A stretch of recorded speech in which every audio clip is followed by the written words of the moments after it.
Data entry is one of the most basic things we do in Excel. It can be a bit boring, but at the same time, we do have to do this from time to time. On this worksheet, we're going to be putting in some data related to a small business. Imagine that we've started this about 6 months ago. It's mid-year. We want to track our sales, expenses, and hopefully profit. In the lower right-hand corner, you'll see something called the zoom slider bar. We're only going to be using about 7 columns or so. So let's make this zoom factor larger. If we drag that black box to the right, you see what's happening here. We don't care about the number exactly, but note the percent changes on the right there. That's good enough. So in cell A2, remember we can press down arrow to move around to different cells. We can point with the mouse and click. But starting in cell A2, we're going to be putting in the word sales. And as soon as we start typing it, we realized it's on the left side of the cell. And nothing wrong with that, and perhaps we'll leave it that way. Text entries in Excel are always aligned on the left side of the cell. Now, I can finish this by pressing Enter to move downward into the next cell, or Tab to move rightward. And you can also use the arrow keys. I'll use Enter here, and now I'll type the word overhead, and Enter. And then it occurs to me that maybe I should have put in expenses there. Maybe that's a little clearer. I don't have to erase this. I'll just go back to that cell and type right over it, expenses. Now, maybe I've typed it the British way, the Canadian way. Not really wrong, but I want to change that C there to an S. What do? We can edit a cell. If we don't want to completely retype it, we can double click within it. That's one of a number of ways we can edit a cell. So with the mouse, I'll point near the letter C, double click. So I'm right behind the letter C. I'll press backspace, then S, and then Enter. Profit. We're done with that portion of it. Now I want to put in some numbers. Imagine I've got caps lock on, and maybe I forgot that. I'm going to type 120 here. I just happened to type O. It's right next to 0 on the keyboard. Easy mistake. I don't recognize anything unusual just yet.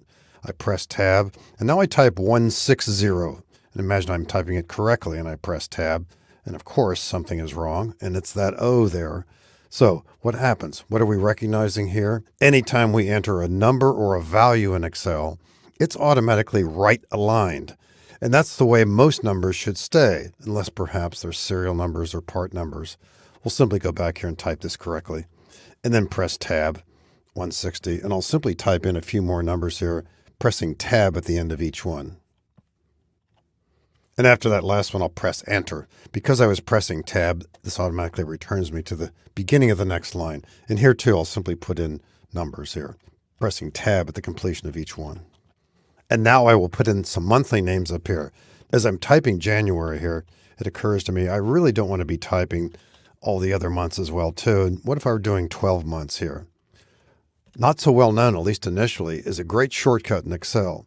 Anytime you have a monthly entry, it can be any of the 12 months, if you point to the lower right-hand corner of the cell, that's called the fill handle. Notice how the mouse pointer changes from a thick plus into a thin plus. I'm holding down the left mouse button now and dragging rightward, and you see the pop-ups below that. We'll get the other months in place, and I could have dragged that all the way out for all 12 months as well too. So anytime you have any monthly entry, you can drag from the lower right-hand corner, and if you drag across or down, you will get the other months as well. And on the next worksheet called Autofill, I've got some of these set up. So here's January, drag from that lower right-hand corner. In a different list here, starting with April, I could drag rightward. We see what happens there. And you can even drag, although it's unlikely or not very common, to drag upward. Do it that way. Same thing happens with days of the week. Same idea. Often you would start with Monday, but doesn't have to do that. And if you start farther than you need, it just recycles. And with both situations too, if you start with 3-letter abbreviations, that's a 3-letter abbreviation right there for September. Often you wouldn't start there, but if we drag downward, you're seeing what's happening there too. And same thing with days of the week, they're 3-letter abbreviations. And anytime you're putting in the letter Q along with any of the numbers 1 through 4, and most often you would start with a 1, drag downward here, you get a series that way. If we drag rightward, same thing would happen here too. And this works with QTR and quarter 1. So there are lots of different built-in shortcuts here. And you can even build your own list called custom lists if you have a certain sequence of entries that you need often.